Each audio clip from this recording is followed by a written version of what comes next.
Just got to have a great conversation with Kate Lombardo, a fantastic yoga teacher, has a real wonderful story, I mean, a lot of different challenges in her life with grace and poise and a lot of wisdom.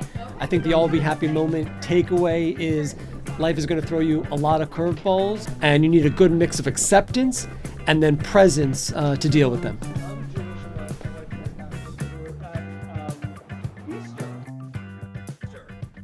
And I'm looking through the hymn book, and I see a psalm, Mi Palomita Blanca. Okay. I was like, oh, what does Palomita mean? She's like, dove. I said, oh, what's the full verse? She's like, Paloma. I was like, oh, I like that. That's really pretty. And we didn't have a son. We didn't know our son yet, but what is your son's name? Sam, which you got from my grandfather. I love that too. Which was interesting because, in the Jewish tradition, you're really not supposed to name after until he passes. Okay. But we love that name. Yeah. My son was here, and he's the only boy left in the line. So it was like, so I kind of want to make sure to. But it was a little tough. My mom only told me this later to get my grandfather was a little upset. Because it's not. I'm not dead yet. You're trying to honor him. Yeah, exactly. We're trying to say, listen, we love the name, want to honor you. Anyway, so now every time, he passed now, but he used to be, he would always say to him, how many Sams are there? And you're like, are you Sam 1 or Sam 2? So it became a thing. It was really cute.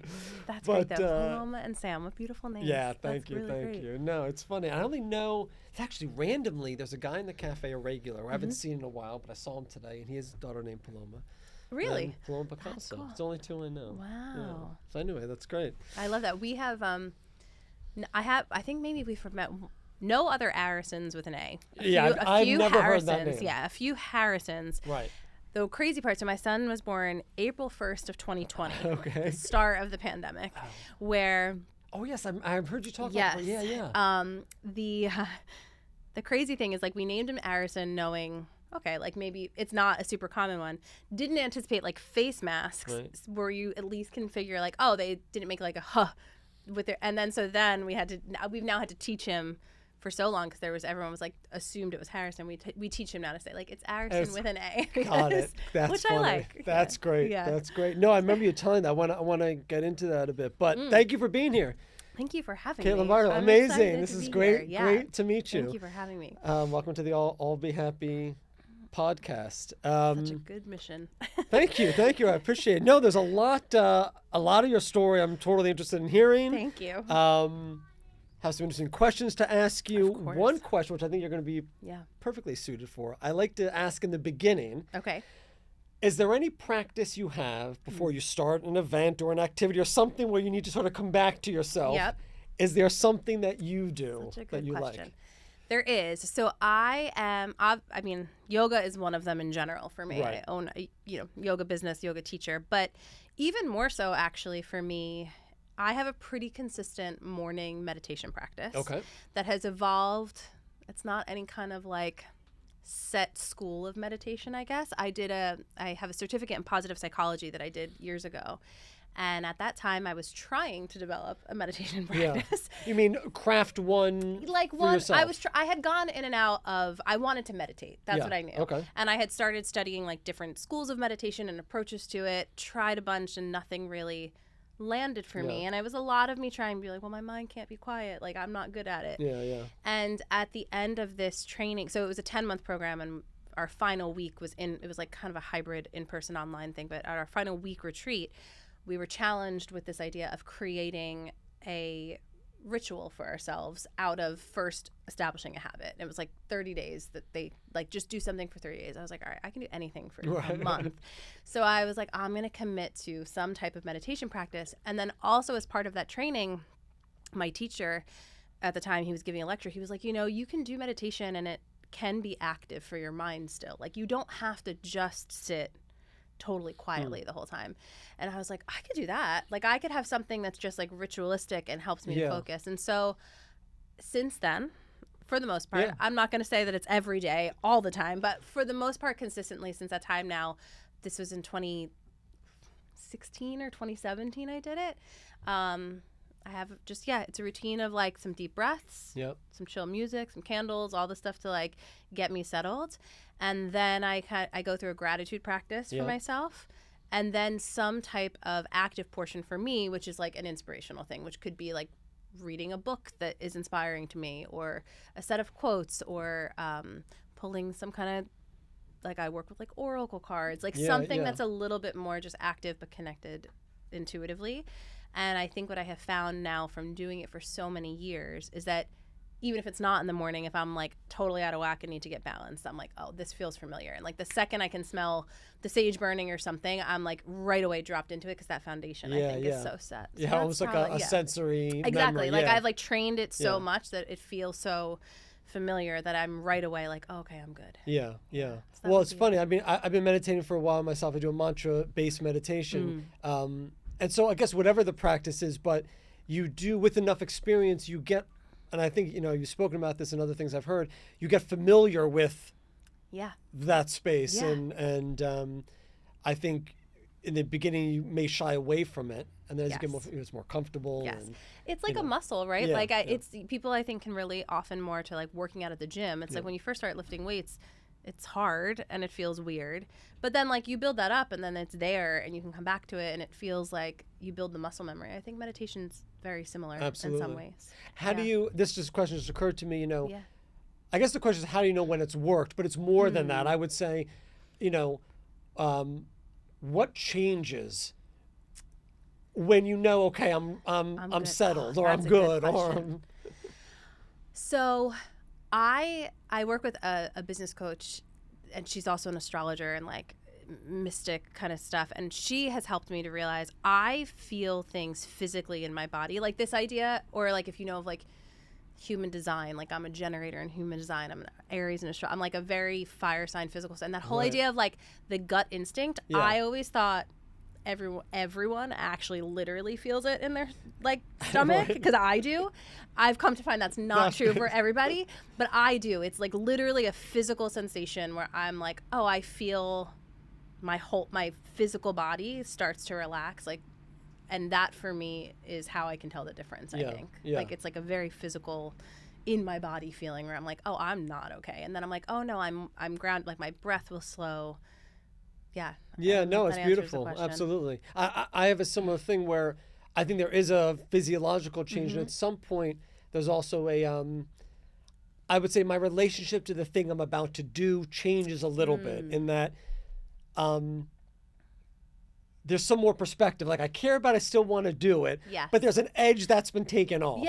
That makes sense. Where you're not so attached to exactly. That's it. I'm not so attached to it. I love that. That's exactly right. Yeah. I would say that's true for me too, where I can like distance myself and understand like, oh, however this happens, I'm like going to be okay. This isn't going to last forever, one way or the other, good or bad, which I think is really important. I was just talking to somebody about that. So I guess that's the old "this too shall pass" sort of thinking. Right? All these cliches that actually do mean something. Which actually dovetails into your yoga practice, because a lot of, from the little I understand about it, the idea that you hold this flow of poses, actually part of it is it's passing, right? This changing. Talk to me a little bit about. So and you can, I love you can drop back into what it is. I love that you brought that up, because there's a lot of conversation even in yoga right now about this idea that it's more, it's this ancient spiritual practice, and it's more than just the physical practice. And that is of course true. And I was just talking to someone about this, where it's like, so, but people will say, so like, it's not just the physical, it's not just the physical. And I'm like, it's not, but human beings are physical beings, and it's a language we all speak, right? We can move, we can do this. And exactly what you're saying is part of what that physical practice is doing, is actually training your mind to like build those neural connections, so that you do a hard pose, right? Like you're in, and you're like, is this going to be over? Like, this is uncomfortable. Physically, I feel uncomfortable. This is challenging my body, challenging my balance. I don't want to do this anymore. And then you have someone being like, just breathe, just breathe. And then they're like, okay, now the pose is over, and you move on to the next one. And you're like, oh, okay. Like I did that. I learned that this doesn't last forever. I have the resiliency to keep breathing through the challenging thing. And now I can move on to the next thing. And really, yes, you're of course getting more flexible, stronger, but really you're training your mind to then say, okay, now I'm not physically practicing yoga. I'm walking around. I'm in conflict with my boss, my partner, whatever. This is uncomfortable. I don't want to do this. I don't want to do this. This feels uncomfortable. Oh, wait, but like I've already trained my mind. Like I can take a deep breath. This isn't going to last forever. Right. And then you get to the other side of that. And I think that is where, from a yoga perspective, so much of that physical practice is really training the mind to these higher levels of like greater well-being, which I think that's why I love it for me. Yeah, like I would think the heart of it would have to go in that direction, right? Yeah. I mean, and it's not the thing everyone talks about, right? I was about and to I say, think that's not, where a lot of this lot. conversation is around. Is like sometimes people don't want to talk about that part of it, but like that is the reason that I think that the physical practice is so popular. Yeah. Like even if people don't, even if they can't define it, exactly. Absolutely. Well, it's the same thing with, I mean, any sort of extreme sports. I think it's the presence, right? At some point, you feel present, and that's really what people are looking for. Yeah. No, I totally agree. Yeah.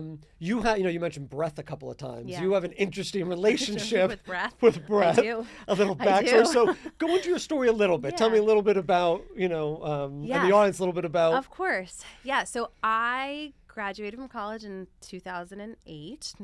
Sharing, exactly my age now, but I first moved to New York City to pursue a career in acting and theater. That's what I was like. My goal was, right. And I was. And was that from a young age? You very knew that? Young age. Okay. I loved. Are your parents in that world at all, or my where mom's did that an come artist, from? but not a performer. Okay. I was like the kid. It's funny. We actually had like my son's holiday show, and he like isn't shy, but you can see he's 4, but at such a young age, you can see kids who are. My husband just said to me, he's like, I had that. I was shy, and I was like, I never had that, actually. Right. Then he's like, I know. I like just loved people. I loved being in front of groups of people. Great. That was always something I was good with. So anyway, I moved to New York City, which meant I was really working in a restaurant for the bulk of that. And I kind of physically ran myself into the ground during that time, trying to like make ends meet. And I didn't have a real set plan. But on the day before Thanksgiving that year, my lung collapsed out of nowhere. Now, what does that mean? Because I heard about that. So there's different versions of it. Sometimes people, if you're in a car accident or something, it's like a puncture to the lung and you're bleeding, and so then your lung can't inflate. Mine was not that. What happened for me was my chest cavity filled with air. They think it's because I was born with like air pockets on the outside of my lungs. Not confirmed, but that was the theory. But no sign growing up of anything. No, it was just, no. Wow. Just like I literally thought I pulled a muscle. I was waitressing at the time at a restaurant in the Upper East Side. And I was like, ooh, the day before Thanksgiving, I was going to go see my family that night. I was like stretching. I took Advil. I was like, I pulled a muscle. And then the whole time throughout my shift, I was like, I don't feel good. Like, I feel like I might be getting bronchitis. Like, I'm like coughing. I was healthy outside of the fact that I was like getting run down from not taking care of myself. I took the bus out of Port Authority to Jersey, like saw my family, and the next morning my mom was like, you don't sound good. Like, I think we gotta like go to the emergency room. You sound terrible. This was pre-Affordable Care Act, pre-Obama. So I didn't have health insurance. I was dropped from my parents' health insurance as soon as I graduated college, and I didn't have a like real job yet. Right. And I was like, I don't want to go to the emergency room. Like, it's gonna be expensive. And so we have to go. It's fine. And they didn't even think anything was. They assumed bronchitis also because I'm 22 years old. It's healthy. But they're like, you're in the ER though, so we have to do a chest x-ray if you're complaining of chest pain. And they just, on the x-ray could see like there's a 30% collapse of my lung and just. But you weren't in so much acute pain. Like, it was sort of like you knew something was wrong. I kept saying, we were like watching the Thanksgiving Day parade, and I kept saying, it feels like there's like a cinder block on my chest. Like my chest feels tight, but not enough pain. Like I thought I was sick with bronchitis. Yes. I wasn't like, my oxygen levels were, I wasn't like like at risk, but apparently it was then like I was, and it was like then an emergency surgery, like right in the ER where they had to like do a chest tube. So it was like a 5-day hospital experience to try and get everything reinflated and all that, which thankfully I did. I haven't had it happen again since, so that's a good thing. But what happened? You're obviously pretty active, so still active. There was definitely some physical healing in the immediate aftermath, but I think for me at that time, I was like 22, hopeful, no fear. Like, I'm going to move to New York City. I'm going to be an actress. I was like, I had this gut intuition my whole life that I was like, I'm just going to make everything work out, and that derailed me. I was pretty shaken from that, and I left New York. I moved back with my parents to try to get back on my feet. I also then had my student loans starting and like $50,000 in hospital bills. So I had to figure out really like what to do next. I took a job as a high school special education and English teacher because I minored in English. And I was like, let me find the most stable thing that I can do Yeah. with health insurance. And I knew, I like have a vivid memory of signing. I was so excited to get the job at the time. I was like, I'm going to have money and a paycheck and health insurance is going to be great. And I knew, like, as I was signing the contract, I had this, like, you shouldn't do this, though. Like, this isn't going to make you happy forever. Right. I did it anyway. Because But you didn't, that wasn't the plan to make you happy no, forever not with necessarily. that. I think at the time I was pretending it was, Right. because I was like, yeah, I'm gung-ho. Like, now I'm going to not be an actor or do any of this, like, theater stuff. I'm going to do this thing. Like, I want to be a teacher. Right. And I've always liked teaching. I've always loved school. And all of that was true. But I knew that, like, long-term career-wise, that wasn't going to be the thing for me. You could see this going down a path that I was trying could to probably convince keep going if you didn't and really also, look at it. Yeah. There's like a lot of good in that. Of like course, teachers are, I'm no longer, spoiler alert, Yeah. I'm no longer a teacher, but I think it is the most important job in the world. Yeah. Like, I think you're shaping the minds literally of the next generation, and there's so much good about it. But for me, I was like, I It's tried gotta to be convince for you. myself. I couldn't teach. It wouldn't be for me. But there's the whole, like, but you get summers off, you know, like, and I was like, yeah, this will be great. And for me, I liked teaching. It came very naturally to me. I was very good at it. I didn't hate it, but I didn't love it. I wasn't, like, overly passionate about it. And I think I've always been someone that, like, needs to be, like I said, generator to human design. Like, I'm like a yes person. Like, it has to be 100% yes, or I'm like, no, this is not for me. And so I came to yoga through that whole practice. So in healing from the lung, which kind of then coincided at the same time as me starting this teaching career, I wandered truthfully into my first yoga class at a gym because I was late for my Zumba class that day. And the teacher, I was a disaster. I couldn't do physically like any of it. But at the end of the class, when we got to Shavasana, and the teacher was like, okay, all you have to do is breathe. For me, the breath, my body with my breath, had been the thing that I, like, was really angry at, like, and had faulted for, like, it failed me. Like, I was doing this thing. This was not the plan. Like, we were going to do this. What happened? And suddenly it became a tool for me to, like, be okay and balanced. And I think that's what hooked me, was this idea of, like, oh, I can use this thing that kind of, did me wrong to actually make a lot of things right. And that kind of set me on the path to first practice yoga, eventually do a yoga teacher training. And it was after I completed my first training that I quit my high school teaching job. And you pursued that full time. So I want to become a teacher. I had no plan again. So that is a theme for me. Yeah. I kind of, like, just was like, I had had enough. I was like, I knew I wasn't happy as a teacher anymore. And I also at that time knew teachers that loved being teachers, were so passionate about it. And I saw them at the end of their career and they were great teachers still. And then teachers who thought it was just okay and were no longer great teachers. And I didn't want to ever it's too important of a job, I think, to not be great at it. Sure. And I knew I wouldn't love it forever. And so, I left with, again, kind of this maybe naive hope that I was going to figure out, like, how to be a full-time yoga teacher or work for myself or just do the next thing.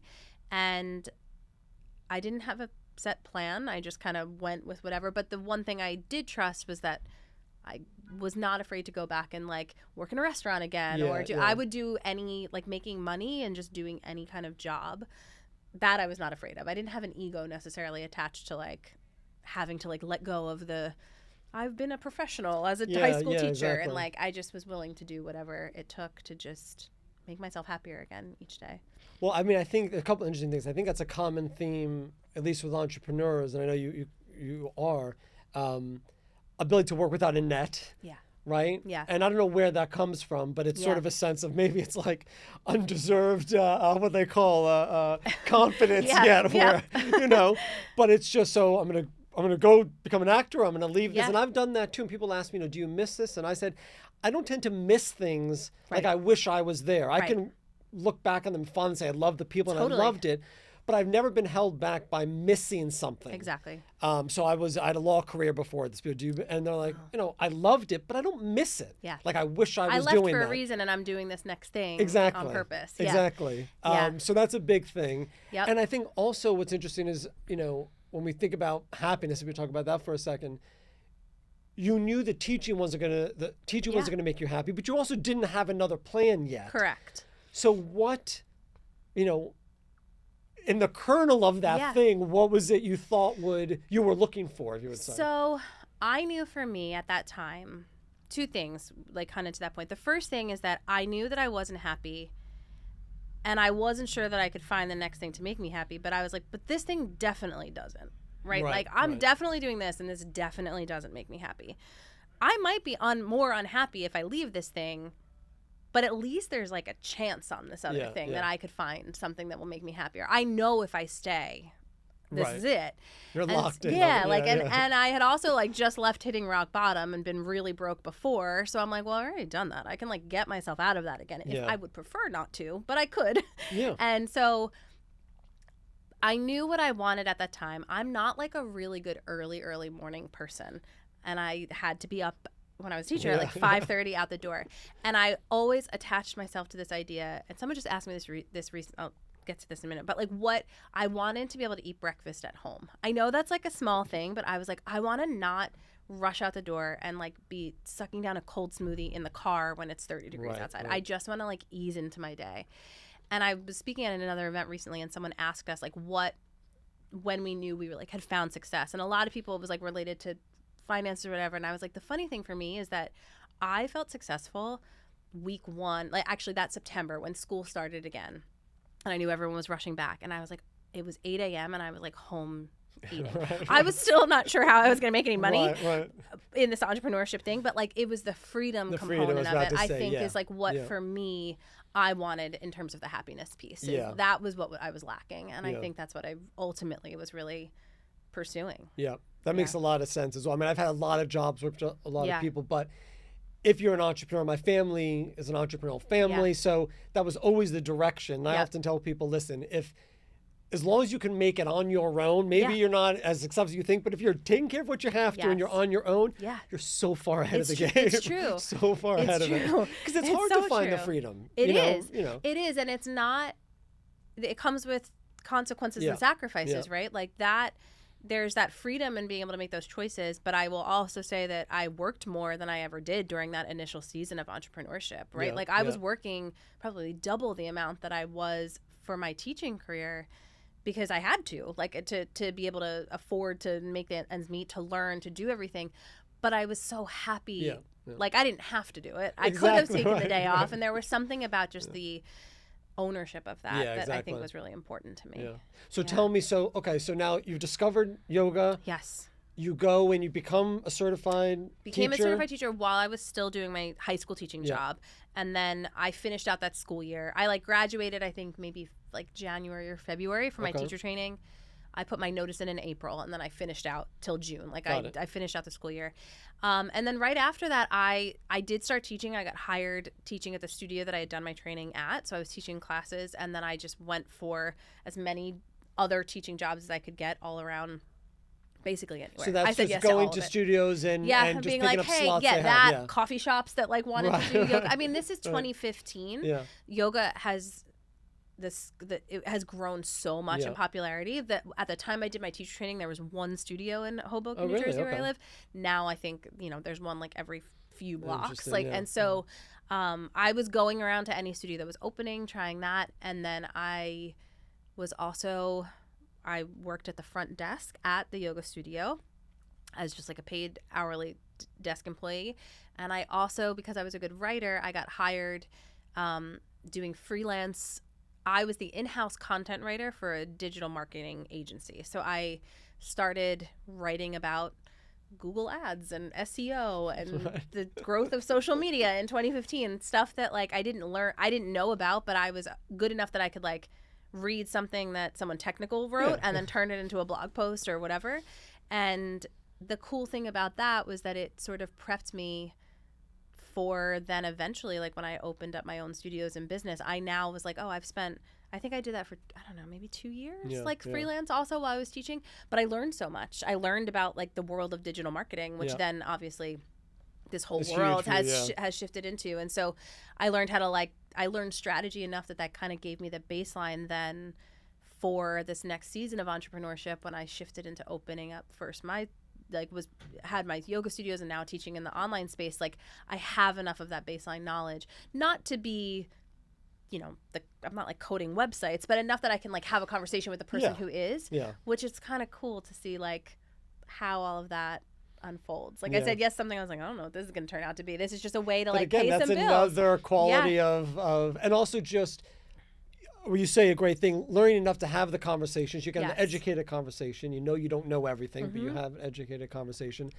And I often look back, and it's only years now that now I can connect the dots and be like, I can't believe how that all comes to play right now. It wasn't like then, but now I'm like, oh wow, like I'm starting to help other yoga teachers teach how to get online. Like I can teach them about SEO because I learned this in 20, like it's such a crazy, I don't know, the world's crazy like that. Well, I was just talking to a group of, at this college, and I was saying, you know, you may not want to hear this, but there isn't much of a plan. Right. Like there really isn't. I mean, you follow your thing, there's certain principles, but if you're really going to go start your own thing, again, I keep back to this phrase of working without a net. It's just following events. You know, find this didn't work. I know it's a lot gut. It's a lot of guts. It's a lot of that like resiliency too of like the pivoting, right? And I feel like you hear that in so many conversations about entrepreneurship. It's like you fail fast, and like the only difference between like a successful entrepreneur and someone who's not is that someone gave up instead of like that you kept going. And I really, really believe that's true, is that like you just have to that didn't work. Okay, like we move on and try something new. Or you don't, and then you get kind of that fear thing. You get scared, and you go back to something that feels. And it's not for everybody, and that's true. And I think that's where that gut check does come in, where it's like you have to learn to listen. Do you? Is this not the right thing? Is it not the right path? You need to go kind of. And there's nothing wrong with that either, right? Like I've had people who are like, yoga teachers who like think they want to do it full time, and then they're like, this is a lot, like I didn't know it was like this, I kind of still want to do my full-time job. I'm like, that's great. It's just the clarity. Exactly. Like do it, keep your full-time job and do this on the side as a passion project. Like you don't have to be an entrepreneur, because I think there's a lot of conversation around how like what a great thing that is, and for me it is. For you, I'm sure you'd say it is. Absolutely. But it's not for everybody. And a lot of people don't really know what it is. It's not easy. But that definition of success, that freedom for me is like a pillar of what that looks like. That's not true for everybody else. Like for some people I know, like the pillar is actually the stability of knowing that the paycheck is coming and that they're good. And that's also fantastic. No, it's knowing. And a lot of some of the greatest examples I've learned from people I admire, and I think we've been here 14 years with this cafe now. And I could just think of so many times like, that's just not possible, or we're not going to make it, or something comes up, an event, and a pandemic. I mean, that's an amazing thing. I really think about that. You know, well, listen, we survived that, in New York and City. now we're thriving in New York. And even just having anything in New York City in food and hospitality for 14 years has got to mean something. But it just takes so much of it just not quitting. You know. Just staying with it in one form or another. And being willing to change and not get too attached to something, I think is big too. Like, and to say, I'm curious if you've ever had any kind of experience like with this. I feel like my brain is always like, and here's a new business idea, and here's this. And I have told this story to people that I mentor, but like, I once launched like a full on, website, SEO, money, time of like this like holistic health coaching, one-to-one coaching business I was also going to do. I put it out. I got like 2 clients. They were like, this is great. And I was like, I hate this. I'm not meant to do this. I mean, business coaching I like, but like this, like I was doing kind of the positive psychology, health coaching thing. And I was like, this is not for me. Like I can do it. I have a lot of knowledge, but I prefer to teach groups, not do one-to-one coaching. But rather than get attached to it, I was like, oh no, I'm just not doing that anymore. Moved on, and people were like, but you invested. I'm like, yeah, a lot of time and money, but it's okay. You got to know when to quit. Exactly. I don't like it. Like, and so I move on, and like, if I had gotten attached to that, I wouldn't have the yoga business that I now do. You know. So tell me more about the yoga business. So where are we at now? So now you started off pre-COVID in a studio. Yes. So after I had been teaching in other studios for a bit, there was a teacher who was actually my very first teacher in a studio when I moved to Hoboken. I had been at a gym. He was like my first like yoga studio experience. He hired me at that studio. He had decided to open his own. And about 6 months into that, he was like, I love the yoga. I'm really good at yoga. The actual business part is not my thing. Why don't you come help me with like the that's where all SEO, that kind of came in. And I was like, exactly. I could do that part. And within very quickly, he's like, I really think like we should just be doing this together. Right. And so I became a partner in that studio. We ended up opening up a second one. And that's what we did for a few years with a lot of success and built a wonderful community. And we were like all in on like, we're going to do multiple versions of this. The studio was called the Hudson Yoga Project. And we were going to have like, the idea was like New York Yoga Project and like Asbury and Chicago and Miami. I bought like every URL of every city yoga project you could imagine. And we opened our second location in October of 2019. We were profitable by January of 2020. We were like psyched. And then we were closed down. Hoboken actually closed before New York City, which was weird. I didn't know that. Yeah, it was like the day or two before. I was 36 weeks pregnant. Oh, man. And I actually was no longer, I was told by my doctors that I wasn't allowed to teach anymore. They were like, you can't be, there's this like virus going around. Like, you can't be in, we don't know. You can't be like in a room with people sweating. And I was like, okay, but I said to my husband, I was like, I'm going to go down. I got to set up a live stream because I had already felt like numbers were dropping. Attendance was getting weird. And I was like, I can figure out how to do a live stream thing for people so they could do it at home. And so I was in the studio setting up the test for my business partner, Patrick, to get his class live streamed. We had announced we were going to do this. And the police came in and they were like, you guys are done. You're shut down. And You mean you can't even be in your studio? It was total home lockdown. Like studios, gyms, like you're not allowed to. We're closing down the studio. Oh, wow. We were very frustrated at the time because the bar was still open downstairs. But then, I mean, I think I was not happy then. I actually was like, how can bars be open? I'm going to write a letter to everybody. And then, of course, a few days later, everywhere followed suit. And so, we were closed. The studios were closed. I had my first child for I think exactly maybe 16 days. I don't know. How 2 did that weeks work? later. Was that precarious? Like, could your husband be there? What were the protocols? That was. At that I'm going to point? be honest. There's like few times that I've been like very scared. And that I've been scared, but like that was like the scare. That was the scariest thing I've ever, for sure. Nobody knows what's going on. You're in the most vulnerable. I was like, my business is going bankrupt, but I'll figure that part out. Like, my mom can't visit me in the hospital. I'll figure that part out. That's sad, but whatever. There was a period of time where the hospital that I was supposed to give birth at, and then all the New York City ones, Englewood, I think, and Hackensack in New Jersey, had removed support partners. Wow. There was like a window where women were giving birth alone, and I was like, that's the part I knew I couldn't do. And I was like, we'll leave. We'll just go show up at a hospital where they're going to let you in. But that thankfully got taken away like right before we were due. But the hospital I was supposed to give birth at was was kind of overrun. It was like the first in New Jersey to really get slammed with COVID patients. And through the support of family, friends, we were able to like a family member's friend called a doctor that they were close with, who took me on at 38 weeks. Oh, man. And I delivered in a different part of New Jersey that wasn't yet so overrun. Unbelievable. Yeah, it was a little wild. But so had like, a new baby. The businesses were closed, and it was like, what do we do? And Patrick and I thankfully had actually launched our very first digital yoga course in the summer of 2019. I was really passionate about online learning. The positive psychology program I did was like partially online. I love online courses. I'm like a big consumer of them. Business courses I had taken. And I was like, we can do this. Like, we can do some kind of yoga course thing.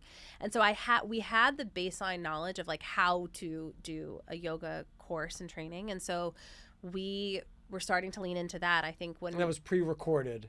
That one was pre-recorded. And we started. So while we were closed, we were doing the live stream of our classes, kind of like every gym started to pivot, like our typical studio classes to at that time, our studio members. We were like, keep your membership, try to help keep us afloat, we'll live stream. Okay. And that was happening.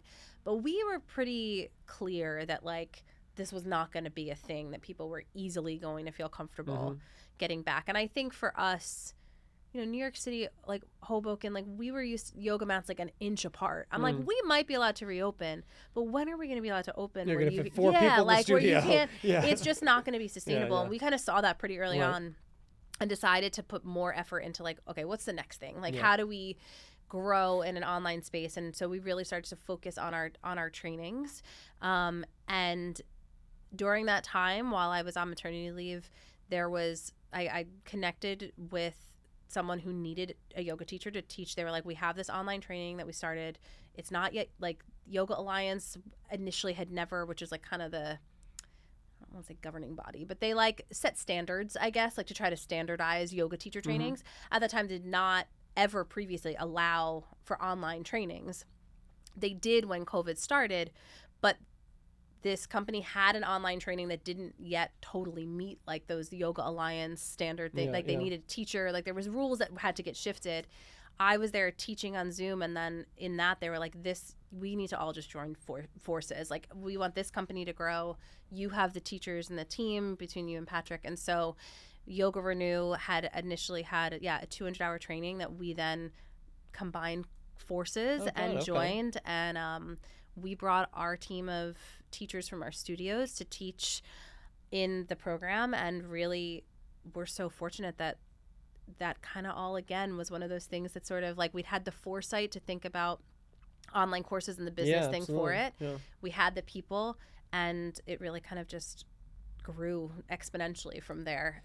So Yoga Renew was a separate organization at that point? It was a separate company. And now you run all of Yoga Renew is what you run now. Yes. Yeah. Okay. Yep. And I'm in partnership now, like, and that that we're now the co-owners of and do and grow. So now it went from, I think they had like 2 courses out when we joined initially. We've revamped and redid all of those courses, and now I think there's, I don't know, a dozen others, plus like our online streaming app, our in-person studio, which Full Circle has reopened in Hoboken. We initially built out the space to be a recording studio for everything that we've been doing online, and eventually we were like, all right, we miss people. Their doors are open. People will go back to a couple inches between their mats now. Great. And so we've been now like focused on building our trainings, our courses, bringing them out internationally with like really a mission on affordability, like making the trainings a bit more affordable, but still maintaining the highest quality possible, and really doubling down on taking all of the knowledge and the team of teachers that we have from this, and the access that we're lucky to have, like to some of the greatest teachers in the world that come and teach in New York City that we all learn from, to be able to take that and put it into an online format that can bring it to people who otherwise would not be able to do that. Like, a lot of our students in our program are living somewhere where there's not a yoga studio for 50 miles because like they're like, I love yoga, I'm interested, but like, how could I ever do a teacher training? Or they're a single mom who's like, I can never go into a studio for 200 hours. I don't have that time. And so it really fills the gap for an audience of people that otherwise would not have access to. And is that the majority of your the business is the yoga training? Yeah, so class. It has been these past few years is really the trainings, and then the continuing ed supporting yoga teachers. In the last year, we've also moved. We have a streaming app that has like yoga classes and workshops, and we're really trying to lean more into that as well. Like, the typical sort of like yoga studio client is like, they first start as a student and then eventually do a training.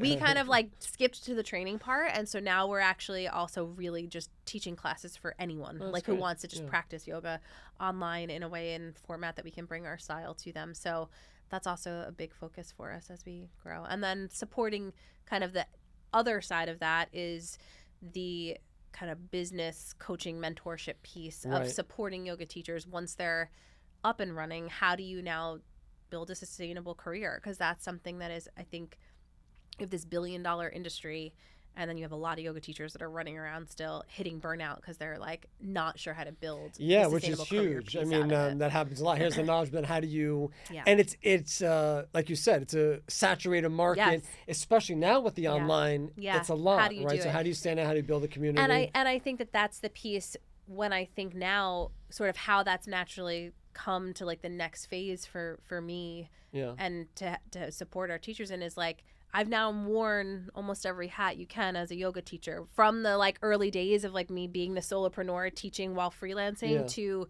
brick and mortar studios to the online business side of it. And so now I'm like, I want to help. I don't think that most yoga teachers are not like, I love business and entrepreneurship and that's why I want to be a yoga teacher. It's usually more that they're passionate about the yoga. There's an artist and a manager. I feel like I am weird, and that I walk that line of like, I clearly, as we've talked about, like, I love the business and entrepreneurship component of it. Yoga is what I'm passionate about, and therefore has like grown into like what that business looks like. But now I feel like I can kind of bridge the gap between, or I want to help yoga teachers bridging that gap between like the marketing and all that SEO, like all that stuff that I learned, that they're like, what is that? How do I do that? How can I break it down in a way that feels more accessible and less technical, and like what's the easiest point to A to B to like get you to just be able to teach yoga for a living? There's a little bit in the weeds. We don't have to go too far into it, but just out of curiosity, because I get interested in how much does the social media and the TikTok play into a new teacher developing? And I'm going to go too, I'm just a little bit curious. So I think it's like, to me, it becomes like how much, I hate to say this, but how much money do you need to make, right? To feel okay. Because you can teach, I think, and how quickly do you feel like you need to get there, right? Because if you're willing to like put yourself on social media and create an online product that you can create passive income from and reach a way bigger audience quickly, the likelihood that you can build a financially sustainable business is going to be faster, right? Because if you can reach, people always say, right, like, oh, I only have 1,000 followers on Instagram. I'm like, 1,000 people? Could you imagine teaching a yoga class to 1,000 people? Like, that's so many people. And like in the digital world, it doesn't feel that way, but I'm like, that's a lot of people to connect with. And so it does kind of give you that step up in terms of being able to reach more people quickly. But do I think you can also be a very successful yoga teacher without that? Yes. When you're first starting out, I do think it will fast track you if you're willing to lean into sort of the social media side of it. But I do think that there is definitely still a path for people who want to focus on the in-person, who don't necessarily feel comfortable in that social media realm. Yeah, there's got to be a way to build a community without totally. that. And I think the landscape of brick and mortar yoga studios has shifted a bit post-pandemic. I don't know that it will ever shift back to what it was. But I think the proliferation of studios and the number of people going to the actual studio. I think the frequency with which people go to in-person fitness, exercise, like I think people are more, and the diversity of, like, we used to have people, it was like they literally came to our studio 5 days a week and only came to our studio, and that's what they did. Like they did yoga 5 days a week.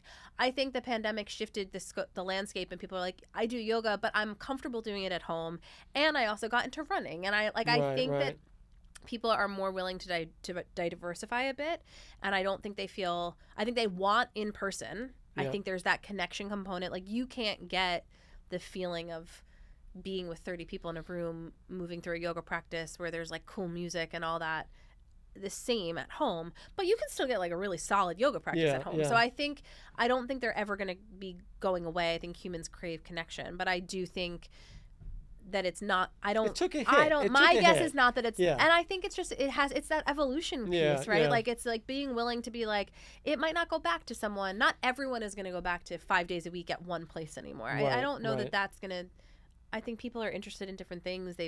Their lives look different. All of that, I think. Yeah, I was having this debate with someone the other day, and I don't know the answer, but the idea of, so I want to be in person. Yeah. But there's such a convenience factor to being at home. Totally. That, and I don't know if this is right. I'm not a psychologist, but that in a way I feel like things in motion, and to stay in motion and the opposite. There's an inherent sort of, now that I'm comfortable, when you had to get out, you were out. Yes. And I don't know if that's a good thing. Meaning, I think people want to be with people. Yes. But the lure, the convenience is so much that I think it's almost like, and this is the question, I don't know if they know that that's not making them totally happy. Yes. Like, I feel like they would be happier if they actually got out and like and they want it, but the lure of being at home is too strong. And there's a comfort for it. There's a right? comfort, like, but I actually, though, I was actually just talking with someone about this. What the question that comes up for me is it working from home, or is it that you get more flexibility? Like, going back to the freedom thing, like I think what working from home did for people was remove the total lack, at least in the New York City area, like lack of work-life balance, where it was like, there's a difference between like working from a cafe where you're out and about, but you get to control, like, oh, I'm going to go to this cafe and then I'm going to take a break. My lunch is going to be at 11 a.m. instead of 12. Right. that's not working from home, but it's not going into an office and being like, my boss is looking over my shoulder from 8:30 to 5:30. And I think, to your point, I think sometimes people are associating like, oh, I work from home, when really it's like, do you actually like working from home alone by yourself? Or do you like the ability to say like, I can throw a load of laundry in and then I can go for a walk with my dog? Like, but I agree that I don't know that being home by yourself for people extensively is actually contributing to well-being and happiness. Like, I think there's something about getting out and being with people that's really important. Well, like you said, we are social people, and I don't think we're going to know the ramifications for a very long time, for years around. But it's just interesting. They want the freedom. You need a little, I don't know how to describe it, but you need a little forethought to where, if you play it out, what does it really mean? Right. And like we said, certain things do work online. Totally. And, you can talk to your friends online, and you still have the connection, but there's an X factor when you're in person. It's true. As far as the yoga industry. Yeah. If this is the right question, or take it however you want to answer it. What do you think it could be doing better? What would you like to see? We spoke about, right, somebody could teach a class that gives them this sort of different level of understanding, right? Or you could not. So it could be a pure workout, or it could be something more. Yeah. So in that vein, would you like to see more of something in the yoga community in general spoken about? Or So the first thing that comes to mind for me, trying to think of it. Okay, I'm going to go this direction, and there's like another thought that I have too. But for me, the first thing is that the accessibility component. I think that it, and I come to this as someone who I feel like I've like reformed my way of thinking, right? One of my studios before COVID, Hoboken's an expensive area to pay rent for. Our teacher trainings were to the tune of upwards of $3,000 to do a 200-hour teacher training. And I, at that time in my life, was doubling down on like, of course they need to be expensive. Like, we need to get paid for our worth and our value. Like, I have to pay rent and I have to pay teachers. And like, I want to be able to like afford to pay my teachers a livable wage. And I have since come to learn, like, that means there's a huge portion of people that are never going to have access to be able to do something like that. And when we initially put our trainings online for, our 200 hours, like on average $350, which is like a huge swing difference from that $3,000 range. I initially was like thinking from my yoga studio brain of like, this is going to make it so that studios, like, you're going to cut off studios. They're never going to be able to survive. And I don't think that's true. Now I've come kind of to the other side of it, where like some people are going to want to do an in-person experience, and you do have to, like, literally there is rent to pay. Like, there's absolutely. The profit margins on a yoga studio are very small. And so you have to charge that. But I think the yoga industry in general, being able to find ways to make it come to communities that should have access to it. It is this spiritual practice that was created as a way to like give to people. And I think that for a while, not that I like fault anyone for it, but I think it did kind of grow into this like elitist thing, where it's like the Lululemon pants and like whatever. And I think that exists, and I am not saying that there's not a place for some of that, but I think the industry in general being able to be a bit more willing to like reach communities of people who either from a socioeconomic standpoint or, whatever it is, like otherwise have not had access to it, or it have felt othered by it in environments and not welcome. I think that we can, and I think it's happening. Like, I think there's people speaking out about this, but right now I feel like the conversation is like, either you're doubling down on what it used to be, or you're like, that's cultural appropriation, and like you're not allowed to do this. And I feel like we're in a little bit. Does that really happen? Is it? Oh yeah, those conversations for sure are there, and there's value and read it. But I do feel like there's like the polar ends, which is like everything right now in our world and country. And I do think that there's a middle, like we can kind of come together on that and like create that environment that it can be welcoming without making people feel like they've done something wrong. Like there's room for people to learn. Like I learned through experience like that we can do better, but you have to also like and I can say like, that was a mistake. I maybe shouldn't have thought that way then. But like you can't like scream at people for not knowing it then. Like, you got to give people space Out of to curiosity, learn. what's the cultural appropriation A argument lot. that people say? I've never heard that. Really? So with- it's a lot that it is this spiritual practice Yeah. that comes from South Asian cultures, Yeah. and this whole like namaste and drink wine, like, or Oh. like namaste and do goat yoga, or like kind of taking this spiritual practice that you're then like and kind water- of making jokes not out of, respecting watering it. down, Got it. watering Okay. it down, and like Okay. that's true. Fair you enough, know, like fair that's enough. there. I don't know and if I call that cultural appropriation, though. I just yeah, if you took is, it though. seriously, I would just be like, it's more than that. But I think it's like for people who have come from South Asian Yeah, cultures who it's yeah. like very key to their spiritual Yeah. practices. You know, someone said it to me, or I heard it somewhere. It was like, it's like when you take some, like, even Buddhism, whatever, like, if you say to like a Catholic person, like, would you ever chop Jesus' head off and like put it on a wall? Right, like right. that would be sacrilegious. absolutely And in offensive, this kind of yeah. westernized culture where that's so ingrained, like people are like, that's offensive. They're like, so what that's Yeah. the same. And I hear that, and I feel like I've learned, but I think it's like in talking about it, when you make people feel like they've done something wrong, then Yeah, people right. get defensive Sure. versus like, let's just kind of bridge the gap and I'll talk about it. How can we make it more welcoming? How can we make sure Yeah. not to like asking those questions from a softer place? I think it just makes it a little, I don't know. That's how true change happens. I think it makes sense.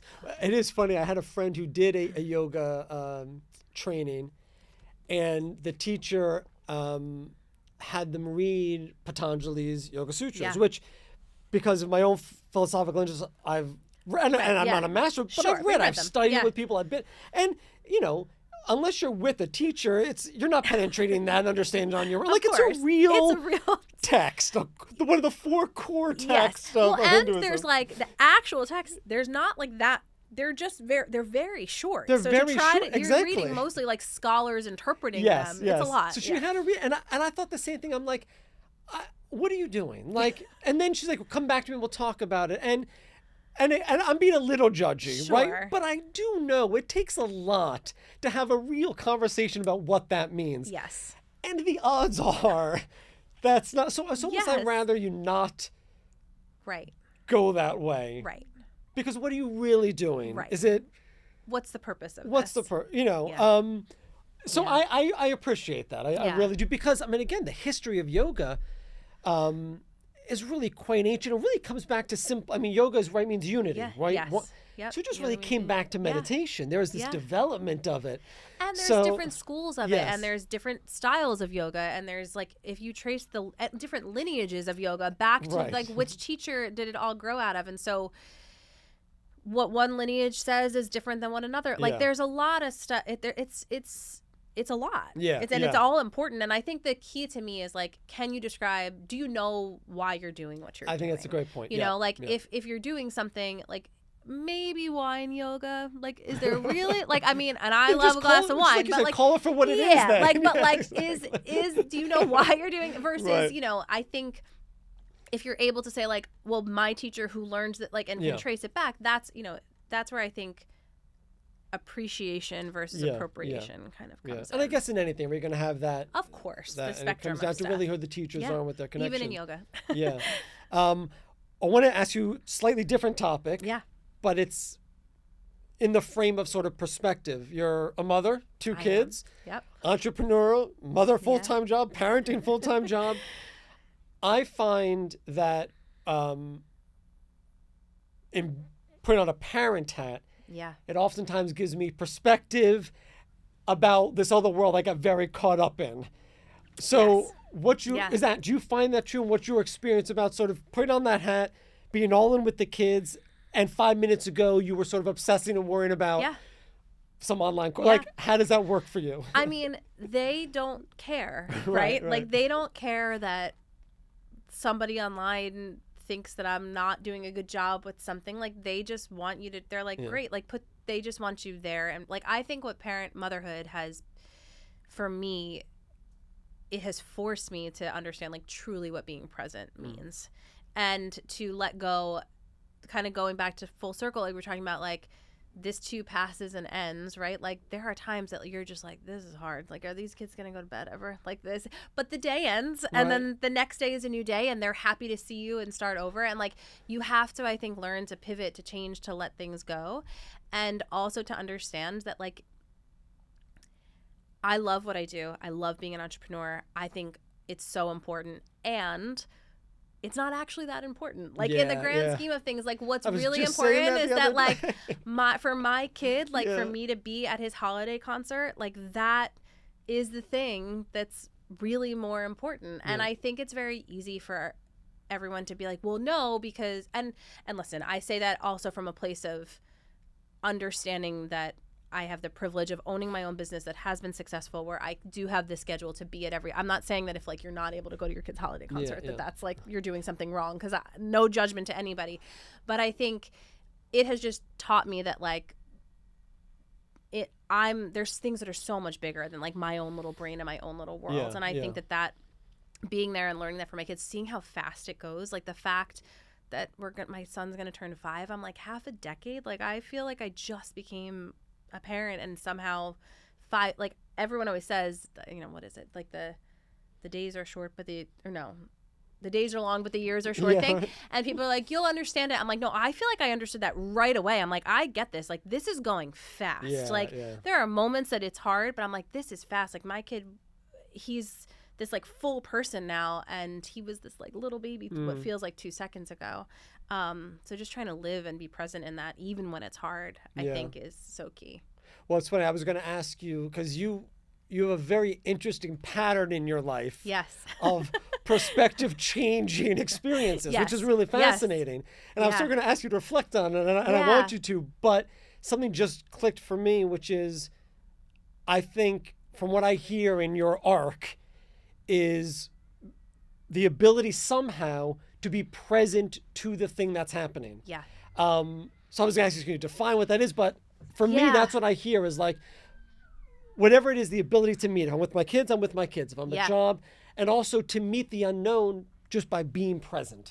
Which is sometimes all you could do. Probably the best thing you could do, actually. I think so. I think it's, for me, like if we talk about, one of the things when I did my positive psychology training and I like was studying happiness and like what well-being, all of that, we talked about the definition between people who are optimistic and pessimistic. And I think society tends to think of it as like, you're like, if you're optimistic, you're happy all the time. And if you're pessimistic, you're just kind of like grumpy.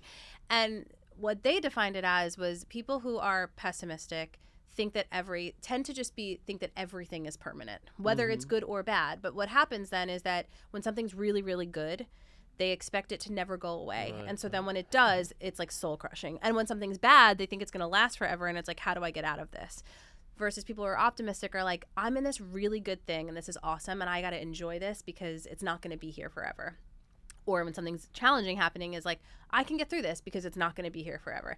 And I loved those definitions because it was the first time for me that I've always been called an optimist. I've always felt like I was genuinely overall pretty happy. And when people would ask me about it, I was like, because it doesn't for me make sense to like sit in, I mean, I'll feel the feelings like you have to, like, I cry, grief, all the things, but like, I don't sit in it forever because like that to me what is that doing? Like there's no purpose in me getting stuck there because that's just it. Like then I'm just stuck there. Like it's that whole, like when I was in the teaching job, like I could stay in this and know that I'm going to be unhappy, or I can make a change and hopefully figure it out. And I think I've always been naturally somewhat optimistic. And then I also think I've practiced it in this kind of like, I've been in every time that I've been given these challenges or these perspectives, it's like, how can I be in this for what it is? And also know when it's time to like move on to the next thing or say goodbye to it. I think, and parenthood, that in some ways all of that stuff I think prepared me for like the biggest challenge in the world is like trying to be present in that as much as I can and enjoy it when you're really tired and like your kids are being crazy, and knowing that it's not going to last forever like that I think is just like an ongoing mantra. Like this too shall end, like in every way it all does, you know. I'm having a couple of conversations where that theme is coming up again and again. That's sort of knowledge nugget of like this too shall pass. Also I hear acceptance in what you're saying, right? You know, you feel a certain way. It's almost like being with it consciously. You can deny it and pretend it's not going to happen or it's not happening. accept it. It's here. Yeah. We And gotta now do you it. face it. Yeah. Yeah. And to like allow it. I think we get very attached to our identities or what we think our stories are supposed to be. And motherhood for me, that definitely changed. Like my version of becoming a mom, literally like on March 1st, I had one vision of what that was going to look like, because I was like, I'm going to have a kid, and I'm going to have these 2 yoga studios, and he's going to come to the studio with me, and I'm going to have maternity leave and sit in a coffee shop and meet new moms. And 1 month later, when he was born, it was like, oh, no, you're not. Actually, you're going to not see anyone for 6 weeks. Like, you're going to be locked in your house with just you, your husband, your baby. Your parents are not even going to get to see this kid. Like, it was nothing was remotely what I could have envisioned. Yeah. And I definitely grieved that, for sure. Like, I'll be honest in saying I sat with that. I grieved. I was very sad that like some of that happened in that way. But also when people ask now, when my daughter was born, everyone's like, oh, you're going to be able to have like a normal, she's born in 2022. So 2 years later, she's like, a normal experience. And I was like, I actually don't, normal is relative. Like for me, now I have to, people are going to visit me at a hospital and I have to like see other humans right after having a baby. Like I'm used to like, I get to be in my own little bubble where like no, everyone leaves me alone. And I think like getting attached to the identity piece that you think that you're going to have versus exactly what you're saying, like just doing what's actually really happening. If you get to attach to that and like aren't willing to let your identity shift a bit with it, there's a lot of unhappiness that occurs there. Like part of, I think of being able to stay in that place of being okay is also being willing to change. You know? And that's where I think, again, the yoga and the meditation, I think that's the place it gets you to. 100%. You know? And maybe that's the ultimate freedom, which is really just flexibility. Like I can go where the wind takes me, but consciously, as it were. That's amazing. Kate, this was incredible. Thank you. Thank you so much. Thank you. Yeah, Thank you. Great and this was really fun. Awesome. Thank you. Best of luck on everything. So They're in good hands. Thank you. And with this too. This is so cool. I love this project. So thank you so much.